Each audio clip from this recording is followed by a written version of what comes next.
Recordará usted que el pasado viernes la Corte de Constitucionalidad dio a conocer a cuáles de las posibles reformas a la ley electoral y de partidos políticos le daba su visto bueno desde el punto de vista constitucional y a cuáles no. Pues esa solicitud fue realizada por el Congreso de la República y ya ha sido remitida de vuelta al organismo legislativo. El presidente del Congreso, Arístides Crespo, asegura que ahora serán los parlamentarios en instancia de jefes de bloque quienes decidirán en qué momento se entrará a la discusión en el Pleno. Sí, efectivamente, el Congreso de la República ha sido notificado de parte de la Corte de Constitucionalidad sobre el dictamen a las reformas que el Congreso envió a la Corte. Hay que recordar que antes del tercer debate se envía a la Corte para que ésta conozca y luego regrese al Pleno para que el Pleno conozca el tercer debate y luego proceda a la aprobación por artículos y redacción final. Ese dictamen ya regresó al Congreso de la República y está en la dirección legislativa. Uno de los temas más importantes es el número de diputados al Congreso. Según la Corte de Constitucionalidad, tendrían que ser de manera fija 160 diputados. Para eso se estaría dando una casilla más al Distrito Electoral del Progreso e incluyendo también una casilla en cuanto al Listado Nacional. Luego que la Corte de Constitucionalidad dictaminara favorable que el número de diputados aumente de 158 a 160, dejando fijo este número, el presidente del Congreso, Arístides Crespo, da a conocer cómo serían distribuidas estas dos nuevas representaciones. Lo que ha realizado la Corte es respaldar una propuesta del Congreso que dejaba fijo en 160 diputados. Se agrega un distrital, si no estoy mal, un distrital para el Distrito del Progreso y un diputado para la lista nacional. Esos son los que se agregan para hacer un número fijo de 160. Bueno, mire, hay muchas inconformidades con lo que ocurre en varias instituciones, incluida el Congreso de la República. Sin embargo, esa es la decisión que está tomando la Corte de Constitucionalidad y creería yo que a ese artículo el Congreso no solo tendrá que aprobarlo y hacerlo ley. Abrimos el debate de los principales puntos a reformar de la ley electoral y de partidos políticos. En algunos habrá acuerdo, en otros no tanto. Para comenzar el debate, un tema que a él en lo particular le fascina y lo hemos tratado varias veces en este espacio. Le doy la bienvenida, las buenas noches y la palabra al licenciado Hugo Novales. Le recuerdo, Reformas Ley es nuestro hashtag de la noche, licenciado Novales. Muy buenas noches, Juan Carlos, buenas noches, Ana Lucía, y buenas noches a todos los que nos acompañan hoy en a las 10 p.m. Bueno, lo que está ocurriendo no es un tema irrelevante. De hecho, es posiblemente uno de los debates más cruciales que podamos tener con respecto al funcionamiento del sistema político guatemalteco. Esta reforma electoral que hoy está llegando a su fase final es producto de un debate muy intenso que inició justo después de concluir el proceso electoral de 2011. Sí, al terminar el proceso electoral de 2011, varias organizaciones que habían observado el proceso electoral, entre ellas aquellas acuerpadas en Mirador Electoral, pero también instituciones académicas como ACIDES, la Universidad de San Carlos o la Universidad Rafael Andívar, promovieron una discusión que fue liderada, entre otros actores, por la Comisión de Asuntos Electorales del Congreso de la República, y pues hubo posiciones muy diversas. O sea, estaban las mujeres pidiendo las cuotas, había algunos pidiendo más financiamiento público para los partidos políticos, por ejemplo, había muchos reclamos sobre el tamaño del Congreso, y de una u otra manera la Comisión de Asuntos Electorales, que en ese momento estaba dominada por el partido Todos, pues logró tomar algunas de las demandas o de las propuestas planteadas por la sociedad civil y por las instituciones académicas y convertirlas en una propuesta de ley. Esta iniciativa, que es la iniciativa 4783, es la que fue aprobada en 2 lecturas el año pasado, pasó a la Corte de Constitucionalidad, que tiene que dar un dictamen porque es una ley constitucional, y entonces regresa ahora al Congreso de la República para su aprobación final. Ahora, ¿qué es lo que ocurre? Cuando se hace una ley que trata de complacer a tantos actores, pues naturalmente es una ley que sale con algunos defectos o con algunos problemas.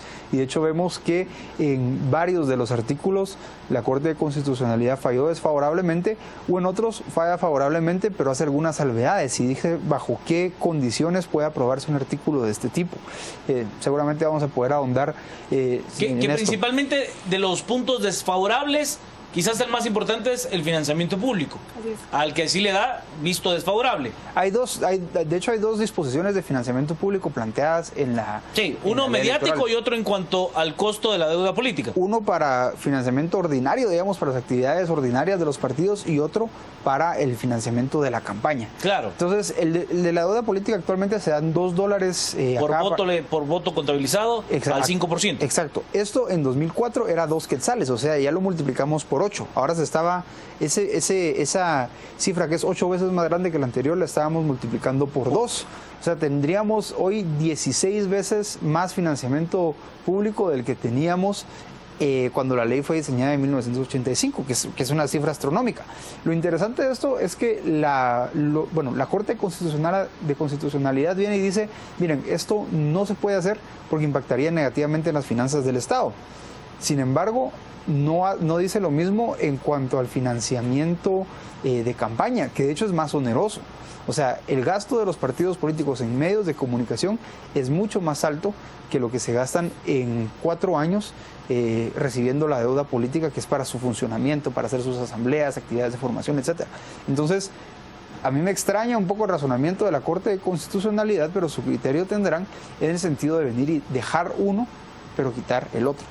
Vámonos a las redes y luego abro el debate, que sé que tiene algunos puntos interesantes Ana Lucía Mazariegos. Julio de León nos dice, aumentar el número de diputados no hará más que inflar más el presupuesto del Congreso sin tener resultados. Julio Tobar, qué malo aumentar el número de diputados, es mantener más parásitos buenos para nada. Lo correcto sería disminuir el número que dio. Bueno, la propuesta que se tenía a un inicio era eliminar por completo el listado nacional y quedarse solo con distritos electorales, que no es lo que sucede en esta reforma a la cual le acaba de dar visto bueno la Corte de Constitucionalidad, sino que establece un máximo de diputados en 160 y equipara a los distritos electorales, dándole una casilla más al Progreso y otra más al Estado Nacional, y dejarlo allí, no como estaba hasta el momento, que tenía una correlación con el Censo Nacional de Población. Lenin Coyón nos dice, yo espero que algún día se haga reformas ley para escoger diputados, no por lista nacional, sino de manera directa. Hemos hablado varias veces acerca de las alternativas de que se haga de manera directa o de manera semidirecta.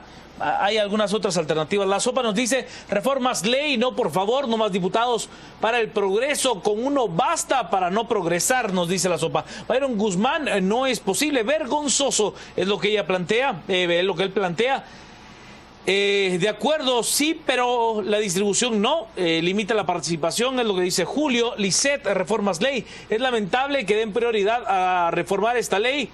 ¿En qué ayudará a los guatemaltecos esta reforma? Es lo que se plantea. A mí me parece que es una de las reformas más importantes que puede haber dentro del Congreso de la República, y que la discusión no ha sido lo seria y profunda que debería de ser. Porque, a ver, habrá quien esté pensando en que se dé por aprobación de urgencia nacional y otro tipo de cosas, y que estamos de acuerdo que no habría ninguna discusión. Que de hecho, así fue como la iniciativa como está actualmente fue aprobada. Fue aprobada en un contexto de un Congreso absolutamente bloqueado, que estaba bloqueado en ese momento por líder. Se tuvo que aprobar de urgencia nacional sin debate en el Pleno. Entonces, una ley de esta trascendencia que pasó por una discusión afuera del Congreso no fue discutida en el Pleno. Sí, no, la discusión es básica y vital para una reforma de tanto peso dentro del sistema político nacional. César Dávila, muy necesario, y el mejor cambio sería la votación uninominal para diputados, la única manera de depurar el Congreso. Nos dice Julio de León, un MP que no da pruebas contundentes, esto ya lo leíamos. Nos vamos hasta la parte más alta. Recuerde que nuestro hashtag de la noche es reformas ley. José Tobar, ya lo leíamos. Le doy la bienvenida, las buenas noches y la palabra a Ana Lucía Mazariegos. Buenas noches, Juan Carlos, Hugo, y muy buenas noches y bienvenidos a todos los que nos acompañan en esta ocasión en A las 10 p.m. Pues definitivamente la reforma a la ley electoral y de partidos políticos es una de las discusiones más importantes a nivel nacional. Esto debido a que a raíz de una discusión amplia y de que se empiece ya a contemplar algunos de los puntos torales dentro de esta ley, podría empezarse a modificar para bien el sistema político de nuestro país. Si bien considero que hay bastantes puntos que deben de ser aplaudidos con respecto a la propuesta que fue planteada en un inicio y que además fue también ya comentada por los magistrados de la Corte de Constitucionalidad, hay que decir que también hay algunos que dejan muchísimo que desear. Empecemos por los buenos, y es el tema del financiamiento de los partidos políticos. Hay un punto que me parece muy positivo, y es que normalmente este tipo de legislaciones lo que busca es empezar a poner prohibiciones, mas no contemplan una sanción severa que haga o coercione a que las personas sujetas a cometan justo lo que les está imponiendo la ley. En este caso, hay una de las estipulaciones en las que se le exigen a los partidos políticos rendir declaraciones juradas y también informes sobre el financiamiento que han recibido cada determinado tiempo. Y es bastante positivo señalar que dice que si no se cumple con eso, incurren en otro tipo de sanciones que antes no estaban contempladas. Algunas de estas han llegado con dictamen favorable y se convierte en una nueva causal de suspensión de los partidos políticos, lo cual empieza a dar un poco más de poder a las autoridades electorales sobre este mismo tema, para que puedan coercionar y obligar a los partidos políticos a que se comporten de la manera en la que se les está determinando. Sin embargo, uno de los temas, porque son muchísimos los que se contemplan en estas observaciones por parte de la Corte de Constitucionalidad, no puedo dejar pasar por alto el tema de las cuotas. Este ha sido uno de los temas que se ha venido discutiendo desde hace muchísimo tiempo. Se considera que por la realidad y el contexto del país en el cual las mujeres e indígenas no tienen la participación suficiente dentro de esferas de poder, es por ello que es necesario contemplar ese tipo de modificaciones en esta misma reforma. Yo estoy totalmente en contra de esta disposición. Soy mujer, fui incluso hace algunos años candidata a diputada y jamás voy a apoyar una disposición en la cual se favorezca a alguien solo por su género o por su ascendencia o por aspectos culturales. Considero que si la disposición pretende no ser exclusiva al momento de darle entrada a otras personas por medio de esta disposición legal, a la vez se está contrariando el espíritu de esa misma iniciativa, porque lo que se hace también es dejar afuera a otras personas que por no ser mujeres o indígenas puedan estar dentro de la oportunidad de llegar hacia una posición de poder.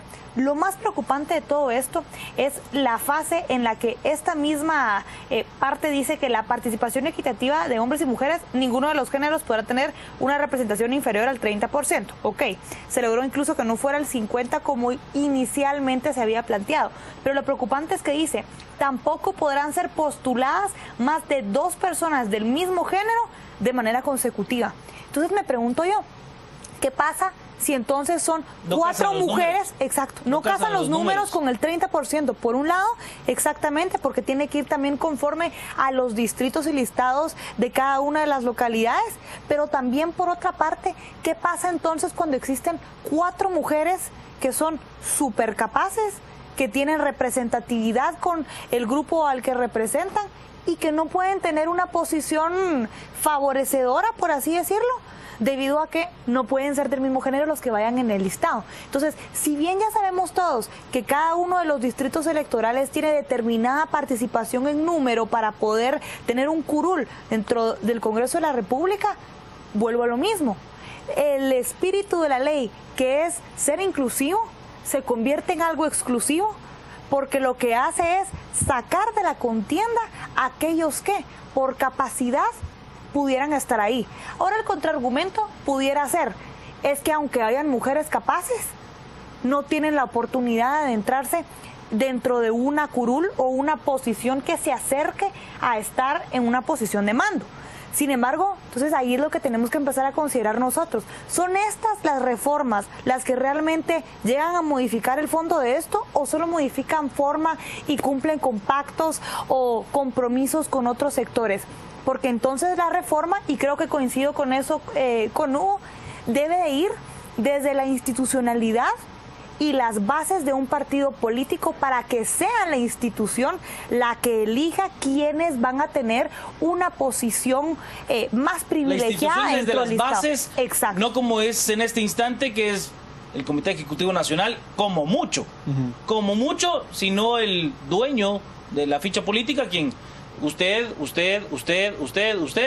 y este es nuestro listado y vamos. Si existiera ya... Vamos a las redes un segundo, porque nos dice Julio, las cuotas en lugar de ser por imposición, deben ser por invitación. A todos nos debería de interesar involucrarnos. Ricardo Ibarra, un par de parásitos más con reformas ley, como estar de acuerdo si los diputados no demuestran que solo sirven a su bolsillo, es lo que nos dice Ricardo, esto referente al número de los 160 diputados como máximo. Es darle espacio a más ladrones, se acercan a sus pueblos en épocas electorales y luego se olvidan de ellos y sus necesidades. Lisette, ok, pero que alguien dé índices significativos de cómo vamos a progresar como país por estas reformas ley, es lo que nos dice Lisette. Pitágoras 1968. No más haraganes, deberían de disminuir el número. La sopa, mujeres indígenas deben de participar de forma incluyente, no un mueble más que lo muevan a donde quieran. Medusa nos dice, reformas ley, lo atinado debió haber sido menos diputados. Yo opino que nos dice, o sea que el Tribunal Supremo Electoral apoya 2 curules más, a cambio de ¿qué ley lo harían? Dame que te daré, así suena, es lo que nos dice Yo opino que. José Tobar, lejos de aumentar es de eliminar un 80%, pocos pero con dignidad, no tantos y pésimos, dice José Tobar. Hugo Barrios, 2 diputados más no harán la diferencia. Reformas versus intereses de sectores interesados. Marvin Palacios, reformas ley, la mayoría bien, pero la menos es la equidad de género y etnia, ya que si no les gusta participar, su pregunta, es injusto para los que sí, es lo que nos dice Marvin Daniel. Y con show de la CC ante las reformas ley, me refiero a que esto no se aprobará en el Congreso antes de las próximas elecciones. Yo tengo mis dudas ahí, Yo tengo mis dudas porque, a ver, lo que se ha aprobado en el Congreso, todo ha sido de urgencia nacional y no sé, ante una ley de tanta importancia y de tanta trascendencia, creo que la discusión es muy necesaria. Lo escucho, licenciado Novales. Bueno, vamos a tocar 3 cosas porque han salido mucho en la discusión. Primero, con respecto a lo de las cuotas. Vamos a ver, yo no creo que sea la solución, definitivamente, pero entiendo las motivaciones detrás de quienes quieren equilibrar un poco más la balanza, tomando en cuenta que sea por las razones que sea, de hecho la participación de mujeres indígenas es menor que la de hombres ladinos, pero digamos que entendemos que no es precisamente la solución, sino que la solución debe ir por medio de la democracia interna. Ahora, ¿por qué se establece esta situación en donde va un hombre, una mujer, un hombre, una mujer? Esa es una cuestión puramente técnica y tiene que ver con que en las experiencias que ha habido en otros países, si yo a un partido le digo, meta 50% de mujeres, mete 50% de hombres arriba y 50% de mujeres abajo. Entonces, esto solo es un detalle así que los legisladores se ingenian para asegurar que se cumpla el espíritu de la ley. Sí, pero, ahora, no le casa el 30%. Claro. Bueno, va a casar en las primeras y después no importa. O sea, esa es la cuestión. La manera... No, pero entonces está infringiendo la ley. No la estaría infringiendo, Juan Carlos. Porque si usted está diciendo que tiene que ir, que no pueden ir correlativas, eso sería, infringe la ley. La misma redacción de la iniciativa 4783 contempla que solo sea hasta donde se pueda, según los porcentajes que establece. O sea, eso es una cuestión que se resuelve fácilmente y que no es algo, digamos, que sea tan problemático. Ahora, solo me voy a referir al tema que me parece que le preocupa a muchos de nuestros televidentes, y es el tema del número de diputados. Miren, yo sé que ninguno de nosotros, vamos a ver, en general nos caen mal los diputados, o sea, en general no queremos a los diputados, eso pasa en cualquier parte del mundo y usualmente no queremos tener más diputados. ¿qué es lo que ocurre en el caso particular de Guatemala? Y en el caso, veamos ahorita el caso del Progreso, que Progreso es un distrito que hoy por hoy estaría ganando un diputado. ¿Por qué? ¿Por qué tiene tan pocos diputados el Congreso? Porque tiene poca población, o tenía poca población al menos hasta el último censo. Entonces, ¿qué es lo que ocurre?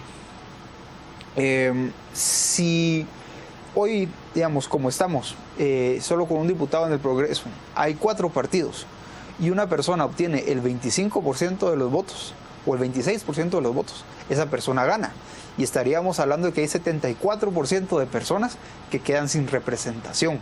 Entonces, la razón por la que se aumenta el número de diputados es para asegurar la representatividad. ¿Que podríamos quitarles algunos al listado nacional? Seguramente sí, pero el listado nacional está definido constitucionalmente. Entonces, habría que reformar la Constitución para hacer una operación de este tipo, y esto nos complicaría mucho la vida y seguiríamos teniendo diputados poco representativos en el Progreso, por poner un ejemplo. El verdadero problema acá está en que los diputados se animaron a establecer una lista de departamentos diciendo cuántos le van a quedar a cada uno. Exacto. Y entonces el problema es que cuando tengamos otro censo y nos demos cuenta que, por ejemplo, hay una migración masiva al Progreso porque es un departamento cercano a la capital y se vuelve una ciudad dormitorio, por ejemplo, vamos a tener mucha gente que va a estar subrepresentada. Entonces, ese es uno de los problemas. Yo pensaba que la Corte de Constitucionalidad iba a fallar en contra de eso, sin embargo, fallaron a favor. Pero es una discusión que vamos a tener que tener más adelante, porque el artículo así como quedó, pues no está bien. Y ahora, un tema al que probablemente nos vamos a referir en la segunda parte del programa también, es el tema del financiamiento. O sea, lo del financiamiento partidario hoy le complicó en cierto sentido la vida al Tribunal Supremo Electoral, porque ahora el tribunal tiene funciones adicionales, entre las cuales se encuentran esta de contratar pauta y distribuirla entre los partidos políticos. Y entonces un tribunal que ya de por sí cuenta con pocos recursos humanos, con pocos recursos económicos, le estamos asignando más funciones y además se le estamos asignando a un tribunal que es novato.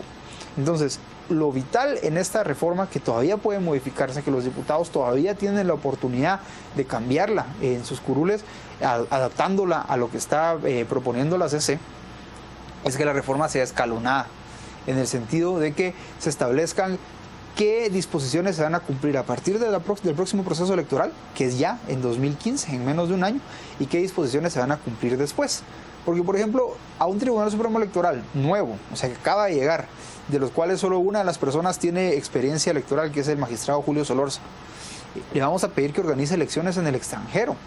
O sea, yo estoy seguro que lo pueden hacer, pero los estamos poniendo en dificultades muy serias. Entonces, sí, yo en el tema de lo de la pauta, yo siempre he tenido una postura muy clara y creo que lo que va a hacer es un tema muy delicado, porque la compra de la pauta va a ser por otros lados, sí. Va a ser más en el posicionamiento que en el tiempo de exposición, que es un factor también determinante de cualquier elección.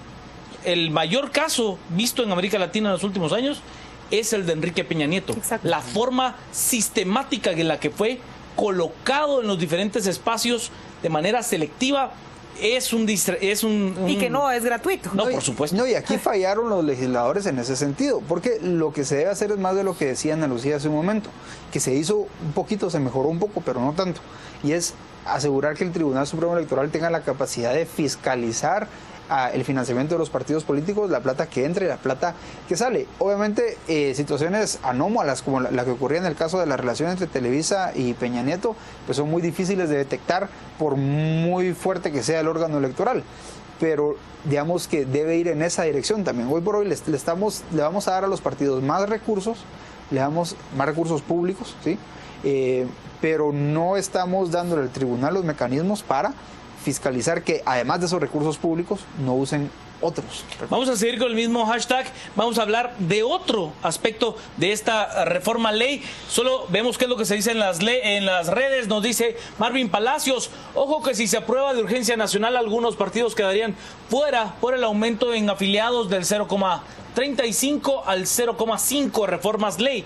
Yo opino que, y si no quieren mismo género, ¿cómo será? Hombre, mujer, gay, lesbianas, De estos ya hay 158 en el Congreso, es lo que nos dice Jovino que Lenin, reformas ley, ahora con las cuotas llegarán las mujeres o mayas con más dinero para comprar una curul o un puesto, es lo que nos dice Lenin.